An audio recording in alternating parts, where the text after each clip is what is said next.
I know a lot of people have bought gold and then they've been, and silver, and have been so disappointed because what they look at is Wall Street's spot market, which was created to manage your perception of the markets, and particularly when it comes to spot gold. Because spot gold, or gold rather, is the primary currency metal. Silver is the secondary currency metal. A rising spot price is an indication of a failing currency. The spot market is designed to manage people's perception of the markets. For gold, this is done by manipulating the precious metal's price using derivatives and other financial instruments. Lynette Zang, the Chief Market Analyst at ITM Trading, believes that when the spot price of gold rises, it is often seen as a sign that investors are worried about the future of the currency and are looking for a safe haven for their money. This is because gold is seen as a more stable asset than currencies. As the spot price of gold rises, it puts downward pressure on the currency's value. While explaining the concept of price movements over time, Lynette shares a chart dating back to 2003. The chart shows a recurring pattern characterized by price run-ups, followed by resistance levels and subsequent pullbacks. Lynette emphasizes that when the price reaches a resistance level, it tends to experience a brief retracement or pullback, whereas hitting a support level suggests the potential for an upward movement. Moving towards the intriguing pattern known as the cup formation, Lynette highlights that this particular pattern bears a resemblance to the shape of a cup. In this pattern, the price of gold undergoes a transition from higher levels to lower levels before eventually resuming an upward trajectory. According to Lynette, the cup formation is of great significance as it indicates an accumulation phase, whereby smart investors quietly build their positions when they perceive gold to be undervalued. The completion of the cup formation and a subsequent breakout often marks the beginning of a significant upward trend in the price of gold. Furthermore, Lynette expresses her belief that central banks, considered to be the smart money in this context, have been amassing significant quantities of gold. She highlights that the purpose behind this accumulation is to control the rising price of gold, which indicates a weakening currency. Now let's watch excerpts from Lynette Zang. Make sure to watch the entire video and consider subscribing to our channel. Remember to enable post notifications to stay updated on our latest uploads. Thank you, and enjoy the video. This is the pattern that we're going to be looking for. It's not going to be smooth. We just kind of smooth it out with the computer. But we want that cup pattern because it tells us the smart money's been accumulating. And by the way, who's the smart money in this case? How about the central banks, right? They've been accumulating a ton of gold. Okay, so we had the breakout. And then because a rising gold price is an indication of a failing currency, they have to create a whole lot more gold that doesn't exist in order to try and control the price. Why isn't it down at 600? Right? That shows you how much buying pressure there is. I will also point out to you the volume on the exchange and how that volume has grown over time, right? But they don't want you to think of gold as a safe haven. They're accumulating it. They just don't want you to, because they like your wealth in a system that's easy for them to steal, and you don't even realize that they're stealing it, right? Your wealth and your work. You know, look on that purchasing power chart, and it has gone down since the day you were born. You can buy less and less with the same amount of money. Not true on gold or silver. That's protected your purchasing power, and it will protect your purchasing power into the future. Okay, so here we went up, and it should have gone up more, but, you know, they don't want you to see that. So we've got a top here. It's trying to break out.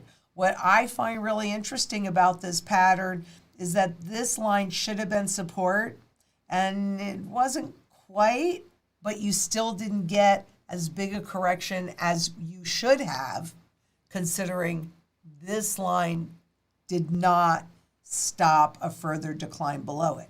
But this top line, this resistance line here, now you got a triple top. 1, 2, 3.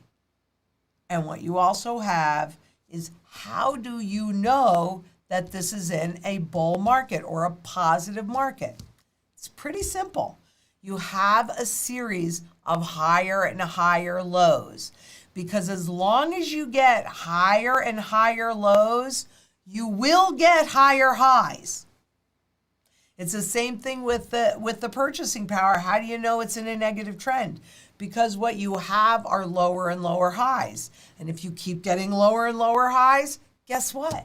You're going to end up with lower lows. So they just cover up the negative trend in the dollar's purchasing power, by pushing the stock market higher. And you go, oh my gosh, the stock market's going up. I don't want to miss out. Fear of missing out, FOMO. I don't want to miss out. But the reality is it's a misdirection. Look over here, because what we're really doing is over here, and we don't want you to see this, is an accumulation pattern of smart money. And you guys know, I do believe that you should always do for yourself what the smartest guys in the room are doing for themselves. And frankly, who knows more about what they're doing to the monetary system than the central banks? And what are they doing? They are buying more gold than they have since the last monetary system transition we went to. That should tell you a lot. Similar to gold, the silver spot chart also exhibits a pattern known as the cup formation. This pattern refers to a recognizable shape that appears on the price chart of silver. According to Lynette, the cup formation in spot silver has yet to reach its completion. She emphasizes the significance of reaching a specific level for a substantial increase in the price. Lynette also emphasizes the long-term positive trend of the silver spot chart, characterized by higher lows. This means that even though the price of silver has experienced occasional declines in recent years, it has consistently found support at progressively higher levels compared to previous declines. This observation suggests that the demand for physical silver remains strong and implies that the price will likely continue rising over the long term. Let's get back to the interview. If you're just counting on Wall Street to tell you the truth, you're not going to get it in the paper market, because again, they can create as much silver that does not nor ever will exist as they want and suppress the price.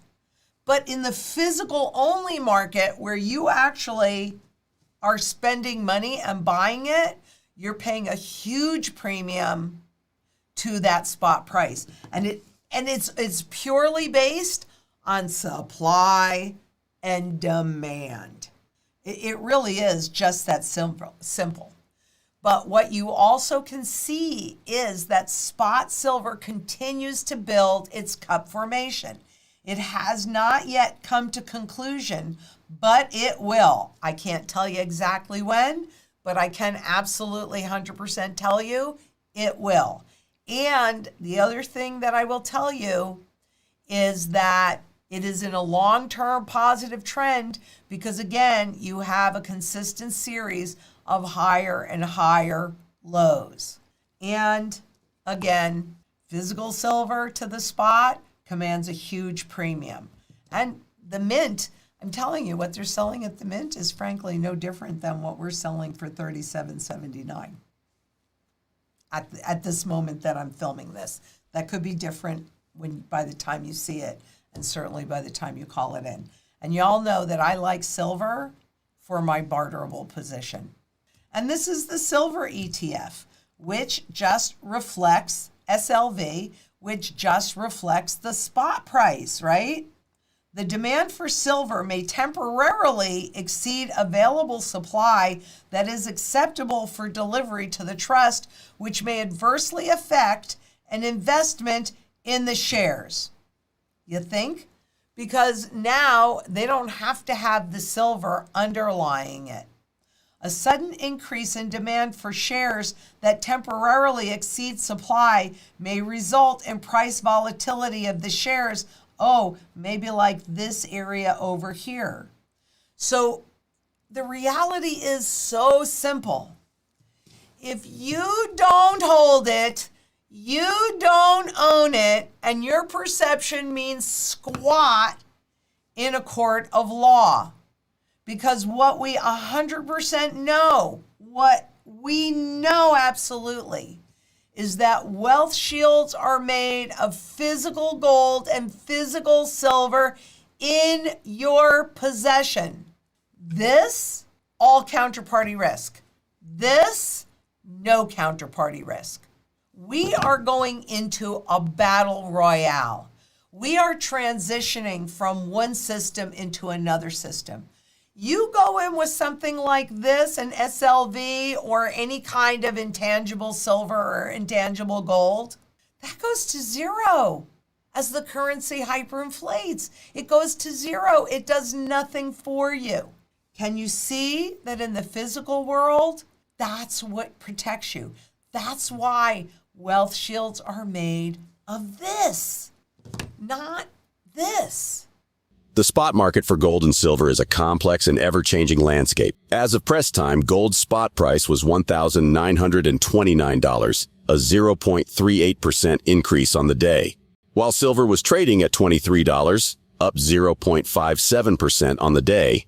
The cup formation is often seen as a sign of accumulation, as investors quietly build their positions in the asset.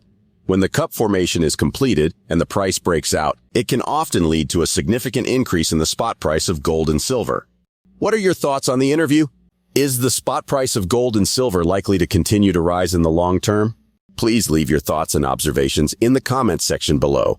Also, be sure to like this video, subscribe to the channel, and enable notifications to stay up to date on our latest silver, gold, and copper videos. Thanks for watching.